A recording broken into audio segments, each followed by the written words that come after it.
تو پھر ان کو اس چیز نے، ان کے حسد کا یہ عالم تھا کہ جب وہ آپ صلی اللہ علیہ وسلم کا کچھ بگاڑ نہیں سکتے تھے تو وہ حسد کے ذریعے نقصان پہنچاتے تھے۔ اب آپ کو معلوم ہے کہ ہمارے سراؤنڈنگ میں بہت سارے لوگ ہوتے ہیں جو حسد کا شکار ہوتے ہیں۔ حسد کیا ہے بیسیکلی؟ حسد یہ ہے کہ اس کے پاس یہ چیز کیوں ہے، یہ میرے پاس کیوں نہیں ہے، بجائے اس کے کہ اس کے لیے کہا جائے کہ اللہ تعالیٰ نے اس کو وہ چیز دی ہے، الحمدللہ اللہ تعالیٰ ہمیں بھی انشاءاللہ دیں گے۔ اور اچھی کہتے ہیں نا کہ رائے رکھنا، لیکن حسد کرنے والا کیا کرتا ہے، وہ سڑتا جلتا بھونتا ہے، اور اس سڑن میں، اس جلن میں وہ اپنے الفاظوں کے ذریعے، اپنے اعمال کے ذریعے اس بندے کا نقصان کرنے کی کوشش کرتا ہے، ٹھیک ہے۔ تو حسد جو ہے وہ بیسیکلی کرنے والا کبھی بھی اپنے کسی بھی ایکشن ری ایکشن سے وہ کسی دوسرے کا بھلا کبھی کر ہی نہیں سکتا۔ اب یہاں پہ اللہ تعالیٰ نے بھلائی کی بات کی ہے، تو اللہ تعالیٰ کی یہ ایک کہہ لے کہ مشیت تھی، اللہ تعالیٰ کی یہ بھلائی تھی آپ صلی اللہ علیہ وسلم کے ساتھ کہ انہیں نبوت دی گئی، انہیں قرآن دیا گیا، ٹھیک ہے۔ جو رحمت کی بات کی گئی ہے، یعنی کہ اللہ تعالیٰ نے اپنی رحمت دی، قرآن دیا اور ساتھ نبوت دیا آپ صلی اللہ علیہ وسلم کو، ٹھیک ہے۔ تو یہاں پر اللہ تعالیٰ نے بتا دیا کہ اللہ تعالیٰ بڑے فضل والا ہے کہ وہ جس کو چاہتا ہے اپنی طرف سے رحمتیں نواز دیتا ہے، اور جس سے چاہتا ہے وہ اللہ تعالیٰ پھر اس کو نہیں بھی نوازتا۔ جیسے اب ان کو یہودیوں کو یہی پرابلم تھا نا سب سے بڑا، کہ ہمیں جو ہے وہ کیوں نہیں عطا کی گئی ہے بڑی رحمت جو ان کو دی گئی ہے۔ تو اللہ تعالیٰ دین کی سمجھ عطا فرمائے کہ ہمیں خود بھی اپنے گریبانوں میں بھی جھانکنا ہے کہ یہ جو حسد کا شکار ہو کے دوسروں کا بھی نقصان کرتے ہیں، پھر اپنا بھی نقصان کرتے ہیں، تو وہ اس چیز سے ہمیں بچنا چاہیے، اور اللہ تعالیٰ کی عطا پہ خوش رہنا چاہیے کہ اللہ تعالیٰ جس سے چاہتے ہیں عطا کرتے ہیں، جسے جس طرح دینا چاہتے ہیں اسے دیتے ہیں، کیونکہ اللہ تعالیٰ بہت فضل کرنے والے ہیں۔ آگے کی آیات بہت زیادہ امپورٹنٹ ہیں جو کہ ہمیں معلوم ہونی چاہیے، اور یہ قرآن پاک جو ہے وہ اس میں یہ چیزیں کی گئی ہیں، ٹھیک ہے۔ ہم اس کو پڑھ لیتے ہیں تاکہ آپ کو سمجھ میں آ جائے۔ ما ننسخ من آیت او ننسیہا ناتی بخیر منہا او مثلیہا علم تعلم ان اللہ علی کل شیء قدیر۔ جس آیت کو ہم منسوخ کر دیں یا بھلا دیں، منسوخ کر دیں یا بھلا دیں، یعنی کہ جس آیت کو آپ اللہ تعالیٰ قرآن پاک میں ایک بار وہ آئی اور پھر اس کو نکال دیا گیا، اس آیت کو منسوخ کر دیا گیا یا اس کو دماغوں سے بھلا دیا گیا، تو اس سے بہتر یا اس جیسی اور لاتے ہیں، اس سے بہتر، یعنی کہ احکام تبدیل ہو جائیں، اس سے بہتر اور اس جیسی اور لاتے ہیں، یعنی کہ اسی حکم کے اندر تھوڑی سی تبدیلی کے ساتھ مزید اچھے طریقے سے ایک نئی آیت آ جاتی ہے۔ تو اللہ تعالیٰ نے یہاں پر ایک چیز بتائی ہے کس بارے میں، جو کہ یہودی صحیح آپ کہہ لیں کہ یہودی کیا کہتے تھے کہ وہ قرآن پاک کو جھٹلاتے تھے، کیونکہ وہ نبی کو ہی نہیں مانتے تھے نا۔ جب وہ نبی کو ہی نہیں مانتے تھے، آخری نبی، اور ان کو دل ان کے گواہی دیتے تھے، لیکن ان کی زبانیں جو ہیں وہ حسد کی ماری زبانیں کچھ بھی بول جاتی تھیں، تو وہ کیا کہتے تھے کہ بھئی تمہاری تو یہ کس طرح کی کتاب ہے کہ پہلے ایک حکم آتا ہے اور پھر منسوخ کر دیا جاتا ہے، نسخ کر دیا جاتا ہے۔ تو اللہ تعالیٰ نے ان کی اس بات کا جواب دیا ہے، کیونکہ ان کو تھا کہ ان کی تورات جو ہے وہ ناقابل نسخ ہے، یعنی کہ ان کی تورات کے اندر تو ایسا نہیں ہوتا تھا کہ ایک بار اللہ تعالیٰ نے کوئی حکم دیا تو وہ تبدیل ہو گیا۔ تو یہاں پر اللہ تعالیٰ نے کیا جواب دیا ان کو کہ جس آیت کو ہم چاہتے ہیں منسوخ کر دیتے ہیں اور بھلا دیتے ہیں، ٹھیک ہے۔ اب دیکھیں یہ ناسخ اور منسوخ کیا چیز ہے، اس کو ہم ذرا تھوڑا سا سمجھ لیتے ہیں۔ یہ 3 طرح کے ناسخ اور منسوخ ہوتے ہیں، یعنی کہ 3 طرح کی تبدیلیاں آپ کہہ لیں، کہ ایک تو یہ ہوتا تھا کہ جیسے لفظ جو ہیں اللہ تعالیٰ نے کوئی آیات نازل فرمائی ہیں تو وہ لفظ جو ہیں یعنی کہ آیات جو ہیں وہ منسوخ کر دی جاتی، یعنی کہ اٹھا لی جاتی کہ اب ان کو نہیں پڑھنا، لیکن جو حکم ان آیات میں دیا جاتا تھا وہ باقی رہتا تھا، ٹھیک ہے۔ جیسے کہ ایک آپ کو معلوم ہوگا کہ شادی شدہ مرد اور عورت کے بارے میں ہے کہ اگر زنا کا ارتکاب کریں تو یقیناً انہیں سنسار کر دیا جائے۔ اب یہ قرآن پاک میں سے اس کی آیات کو نسخ کر دیا گیا، ٹھیک ہے، یعنی کہ آیات اٹھا لی گئی، لیکن یہ حکم ابھی بھی باقی ہے کہ احادیث میں اس کے بارے میں ملتا ہے، یہ حکم موجود ہے۔ اچھا، دوسری طرح کا یہ ہے جو ناسخ اور منسوخ ہے کہ حکم جو ہے وہ منسوخ کو یعنی کہ وہ کام نہیں کرنا، وہ حکم منسوخ کر دیا جائے اور آیات کو باقی رکھا جائے، ٹھیک ہے۔ اور یہ اللہ تعالیٰ ہی ہے کہ جو آیات کو دیتے ہیں پھر اس کے بعد اللہ تعالیٰ اٹھا بھی لیتے ہیں ان آیات کو۔ تیسرے نمبر پہ یہ ہوتی ہے کہ آیت بھی اٹھا لی جاتی ہے، جو آیت قرآن پہ اگر کوئی دی گئی ہے اس کو بھی اٹھا لیا جاتا ہے اور حکم بھی اٹھا لیا جاتا ہے، ٹھیک ہے۔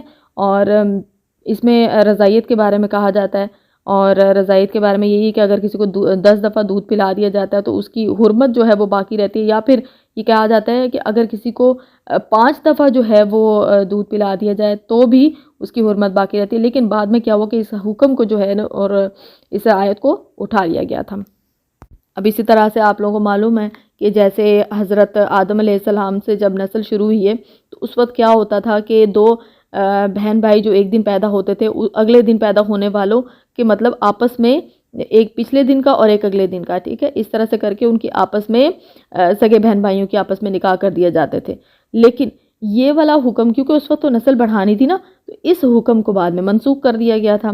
تو اللہ تعالیٰ جس طرح چاہیں انسان کی آپ کہہ لیں کہ مائنڈ سیٹ کے ساتھ انسان کی جو ایک چل رہی ہوتی ہے چیز، اس کے ساتھ اللہ تعالیٰ اس کو تبدیل کر دیتے ہیں اپنے حکم کو، کیونکہ اللہ تعالیٰ نے پہلا حکم بھی اللہ نے دیا تھا نا، تو دوسرا حکم بھی اللہ تعالیٰ کا۔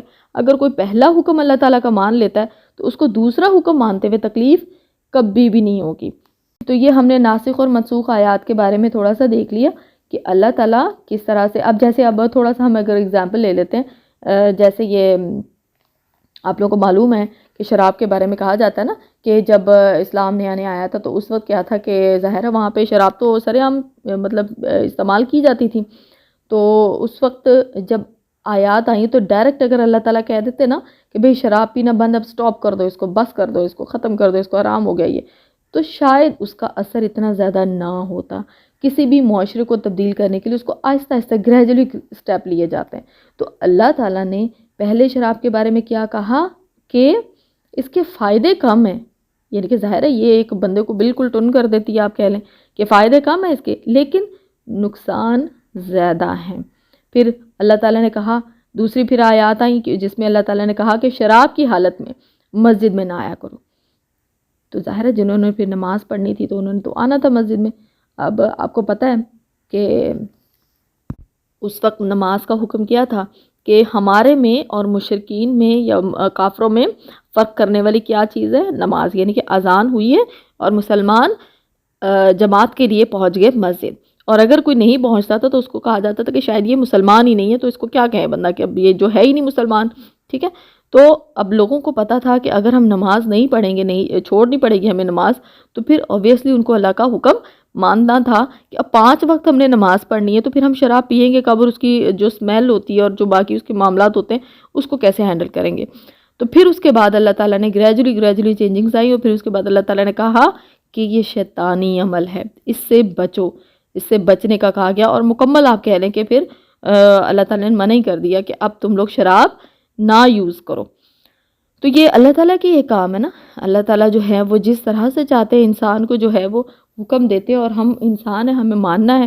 دیکھیں نا اسی آیت میں آگے اللہ تعالیٰ نے کیا کہا ہے کہ الم تعلم ان اللہ علی کل شیء قدیر، کیا تو نہیں جانتا کہ اللہ تعالیٰ ہر چیز پر قادر ہے، یعنی کہ ہر چیز کا اختیار اللہ تعالیٰ کے پاس ہے۔ یہ قرآن جو کتاب ہے یہ اللہ تعالیٰ کے پاس لکھی ہوئی لوح محفوظ میں ہے، تو وہاں سے اللہ تعالیٰ نے ہمیں دی ہے، ٹھیک ہے۔ تو اللہ تعالیٰ جب جہاں جہاں تبدیلی کرنا چاہیں اپنی مرضی سے کر سکتے ہیں۔ آگے دیکھ لیتے ہیں آیت نمبر 107۔ الم تعلم ان اللہ لہ ملک السماوات والارض وما لکم من دون اللہ من ولی ولا نصیر، کیا تجھے علم نہیں کہ زمین اور آسمان کا مالک اللہ ہی کے لیے ہے، اور اللہ کے سوا تمہارا کوئی ولی اور مددگار نہیں۔ یہ دیکھیں اللہ تعالیٰ نے صاف صاف الفاظوں میں یہاں پر بتا دی ہے کہ تم جتنے مرضی مددگار یہاں سے وہاں سے اکٹھے کر لو، لیکن اینڈ میں مدد اللہ تعالیٰ نے کرنی۔ آپ دیکھیں نا احسان لیے جاتے ہیں انسانوں کے، جب تو انسان کتنا ہچکچاتا ہے، احسانات کے تلے، احسان تلے جب دبتا ہے تو کتنا ہچکچاتا ہے، لیکن اللہ تعالیٰ کے ہمارے پر کتنے احسان ہیں، ہم اللہ تعالیٰ کے کس کس احسان کا بدلہ اتاریں گے۔ تو بہترین طریقہ یہ ہے کہ ہم اللہ تعالیٰ کی فرما برداری کریں. ہمیں اللہ نے جو حکم دیا ہے اس کو کہتے ہیں نا سرخم کر کے اس کو مان لیں کہ بس یہ میرے رب کا حکم ہے، یہ میں نے ماننا ہے.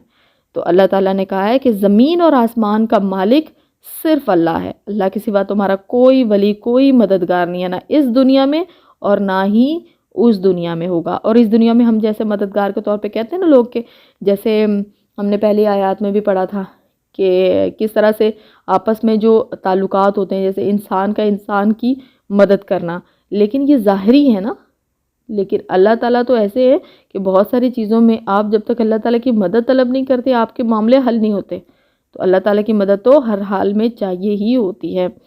اب آگے دیکھ لیں، ام تريدون ان تسألوا رسولكم كما سئل موسى من قبل ومن يتبدل الكفر بالایمان فقد ضل سواء السبیل. کیا تم اپنے رسول سے یہی پوچھنا چاہتے ہو جو اس سے پہلے موسیٰ علیہ السلام سے پوچھا گیا تھا؟ سنو، ایمان کو کفر سے بدلنے والا سیدھی راہ سے بھٹک جاتا ہے.